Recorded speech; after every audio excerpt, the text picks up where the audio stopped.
지난 23일 국회를 통과한 양곡관리법 개정안에 대해서 정황근 농림축산식품부 장관이 윤석열 대통령에게 제의 요구를 건의하겠다고 밝혔습니다. 네, 또 한편 대학생들 사이에서 1,000원의 안칫밥이 인기가 뜨거워지자 정부가 쌀 소비 촉진 차원에서 지원을 확대하기로 했다고 합니다. 정황근 농식품부 장관과 함께 현안에 대해서 자세하게 얘기 나눠보겠습니다. 어서 오십시오, 장관님. 네, 안녕하십니까. 안녕하십니까. 예. 현안이 있고 그것에 대해서 이제 아무래도 그 뜨거운 이슈인데 직접 이제 여쭤볼 수 있는 기회를 좀 마련해 봤습니다. 예. 자, 일단 쌀은 이제 국민 주식이고요. 예. 식량 안보라는 얘기를 많이 씁니다. 그러니까 이게 아주 위급한 상황에서 혹시라도 이렇게 쌀이 필요한데 없으면 안 되고 식량들이 이제 없으면 안 되기 때문에 식량 안보라는 말을 붙이는 것인데 예, 예. 뭐 쌀 외에도 많이 있을 것입니다. 네, 예. 현재 우리나라의 어떤 그런 식량 안보 어느 정도 수준인지 좀 궁금하거든요. 그러니까 이제 우리 국민들께서 주로 드시는 식량이 이제 대표적인 게 쌀이고, 예. 그다음에 밀, 콩, 옥수수 이렇습니다. 예. 예. 네. 근데 이제 쌀은 사실 최근에는 그 식습관이 이제 서구화, 네. 육류 섭취를 많이 하면서 예. 쌀은 뭐 25년 전에 100kg였으면 1인당 예. 지금은 56kg까지 떨어져 있는 상황. 거의 반값. 그러다 보니까 떨어졌네요. 쌀은 예. 남아도는 상황이 됐고, 밀은 뭐 소비량은 많이 늘고 있는데 네네. 우리 자급률은 1.1% 정도. 그러니까 99%를 외국에서 사와야 수입하는 되는 거고. 예. 콩도 뭐 자급률이 23.7% 정도. 예.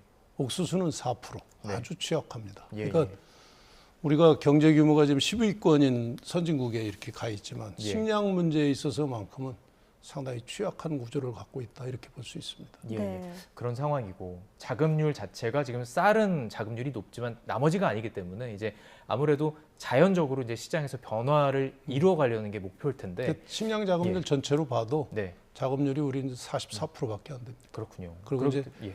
그 가축들이 사료 곡물을 많이 먹잖아요. 예. 그걸 곡물 자급률이라고 그러는데 예. 그렇게 따지면 20%밖에 안 됩니다. 그렇군요. 해외 80%를 예. 의존하고 있습니다. 가축들도 이제 혹시라도 이제 우리가 먹을 수 있는 자원이 될 수 있기 때문에. 그러면 예. 그러니까 우리가 육류를 생산하려면 소나 돼지, 닭을 키워야 되잖아요. 예. 예. 근데 우리나라가 이제 국토가 워낙 좁으니까 예. 그 원료가 되는 곡물을 거의 100% 해외에 의존하고 있습니다. 1년에 뭐 거의 1,700만 톤 이상의 사료 곡물을 우리가 사와야 되니까 예. 예. 그것도 광의의 식량 안보에 아주 큰 요소가 되는 거죠. 알겠습니다. 그럼 네. 좀 현안으로 들어가겠습니다. 자, 양곡관리법이 이제 통과가 됐고요.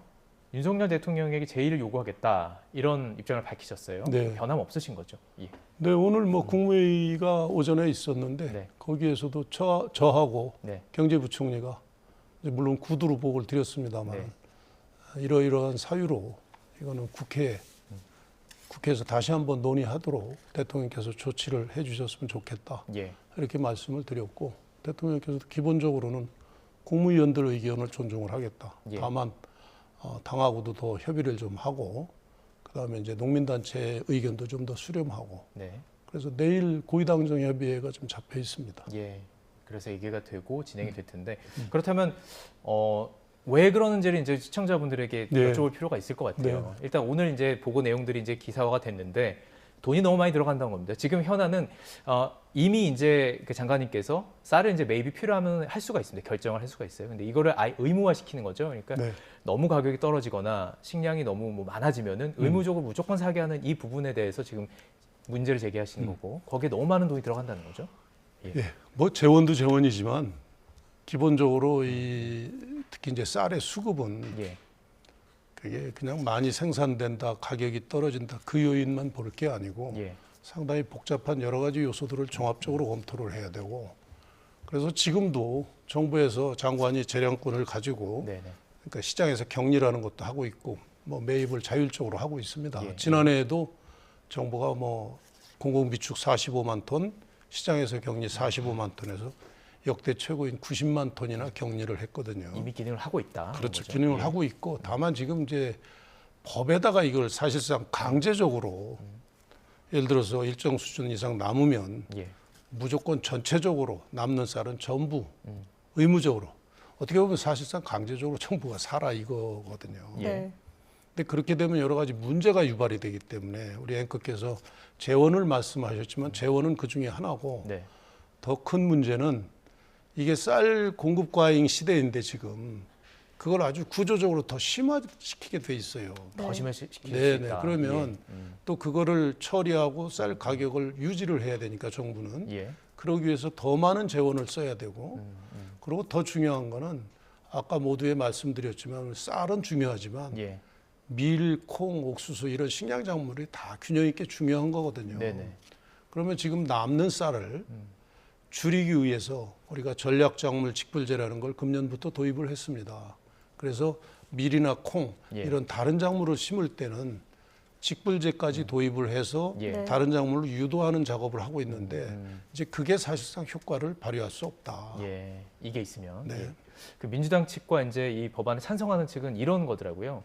이미 쌀 생산하는 농가들이 바꿔버리면 다시 돌아오는 거 어려운데 만약 전쟁이나 재난이 있으면 쌀이 필요할 때 못하는 거 아니냐 이런 우려를 제기하는 거거든요. 근데 바꾸는 건 뭐 그냥 바로 가능하고요. 가능하군요. 예, 예. 오, 그러니까 논의 기반을 가지고 있으면 예. 바꾸는 건 가능합니다. 예.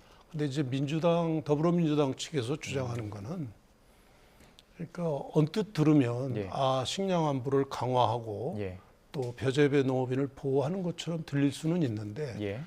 전문가들이 분석해보고 저희들이 봐도 오히려 부정적인 영향이 더 크기 때문에 예. 왜냐하면 저 공급 과잉 기조가 더 심화되면 당연히 시장 경제 체제 하에서는 쌀 예. 가격은 더 떨어지는 겁니다. 네네. 그러면 농업인한테 도움이 안 되죠. 그렇죠? 예.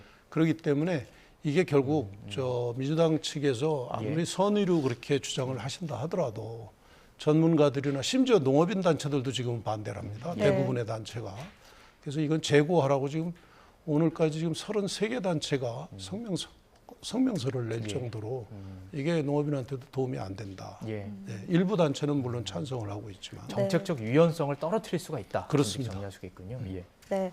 자, 그렇다면 양곡법 외에 이 쌀 수급의 어떤 균형을 맞추거나 또 쌀값 안정을 위해서 생각하고 계시는 게 아까 여러 가지 대책이 네. 있다라고 말씀을 네. 하셨지만 가루쌀에 대해서 또 얘기를 그렇죠. 나눠봐야 예. 될 것 같습니다. 음. 네. 어떤 건가요? 그러니까 이 가루쌀은 그 우리가 남는 건 밥으로 먹는 쌀이거든요. 네. 네네. 근데 우리 농업인들은 논에서는 벼를 재배하는 게 제일 수월하게 생각을 합니다. 기계화가 사실상 100%가 돼 있고 지금 이게 보이는 게 이게 지금 벼에서 나온 쌀인 거죠, 지금. 예. 그렇습니다. 예, 네, 예. 네. 근데 이제 저 가루쌀은 돌연변이로 나온 품종인데 예. 뭐 재배는 쌀처럼 똑같이 하면 되는데 네네. 저건 밥으로는 못 먹고 예. 예. 밀을 대체할 수 있는 가루를 낼 수 있는 그래서 밀가루에 써 있는 가루처럼 이게 쌀이 그렇죠. 가루 된다는 그래서 거죠. 이제 가루쌀이라고 명명을 했는데 예. 쌀은 보통은 이렇게 워낙 딱딱하기 때문에 물에 불려야만 가루를 낼 수 있어요. 네.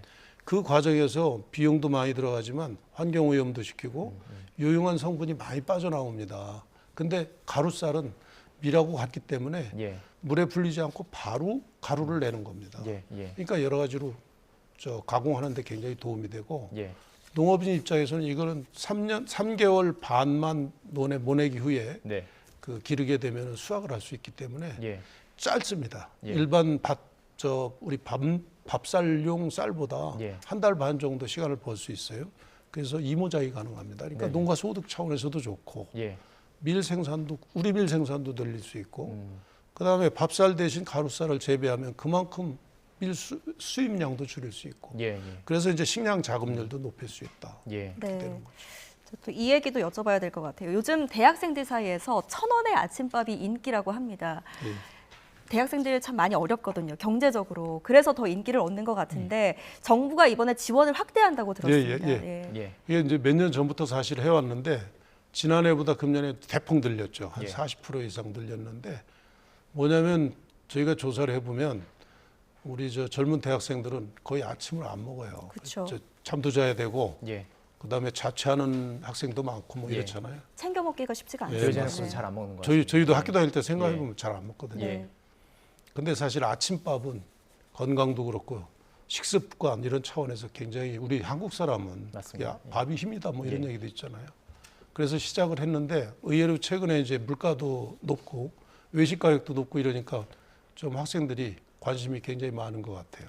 그래서 원래 그게 이제 정부가 1,000원을 내고 학생은 1,000원에 사는 거죠. 예. 그리고 나머지는 학교에서 네. 비용을 부담을 해서 아침에 식사를 하는 건데 네.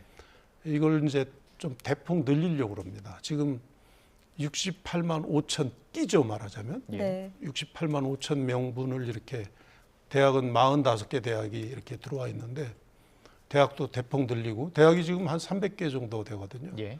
대폭 늘리고 그다음에 그 아침밥을 그렇게 그 제도를 원하는 네네. 그 학생들 숫자도 좀 대폭 늘리고 해서 예. 가급적 최대한 이렇게 좀 지원을 하려고 그럼 하고요. 이렇게 비용만 지원하는 건가요? 아니면 이렇게 뭐 쌀도 주고 이렇게 뭐 재료를 제공한다거나 이런 식인가요? 비용을 지원하는 거죠. 비용을 지원하고 그럼 예. 이제 학교도 좀 부담하고 예. 학생도 1,000원은 부담을 하는 거고 예. 그 식단이 비교적 괜찮습니다. 그래서 식단도 좀 더 신경 쓰고 요즘 그 워낙 젊은 그 대학생들이 좋아하다 보니까 네. 학교 측에서도 서로 더 부담하겠다고 하기도 하고 일부러 뭐 먹으러 가기도 하고. 네, 동창회에서도 좀 이렇게 지원하겠다고 하고 그래서 상당히 좋은 것 같아요. 그리고 이제 젊은 학생들이 건강도 건강이지만 그 식습관이 예. 젊을 때 버릇이 되면 그 어떻게 부수적으로 이제 쌀 소비 효과도 이제 누릴 수 있고 예. 그래서 또 재미있는 거는 저희 그 담당 사무관이 작년에 이제 고실에서 들어온 친구가 있는데 예. 예. 그 서울대학교 졸업생인데 예. 학교 다닐 때 그 몇 년 동안 예. 그 혜택을 봤다는 거예요. 천원밥을. 예. 그 사람이 바로 지금 그 업무를 하다 보니까 이게 스토리가 참 의미가 괜찮은 있네요. 거예요. 그러네요. 네, 의미도 있고. 예. 본인이 이제 먹으면서 느꼈던 것들을 네. 실천할 수 있는 또 예, 기회가 예, 왔군요. 예, 예, 예, 알겠습니다. 오늘 시간이 또 많지가 않아가지고 또 현안들이 있다 보니까 중요한 얘기에 좀 집중하다 보니까 또 얘기를 또 못 들었는데 다음에 또 모시고 이야기 예, 듣도록 예. 하겠습니다. 예. 네, 정황근 농식품부 장관과 함께 오늘 주요 이슈들에 대해서 좀 다뤄봤습니다. 오늘 말씀 고맙습니다. 네, 잘 들었습니다. 감사합니다.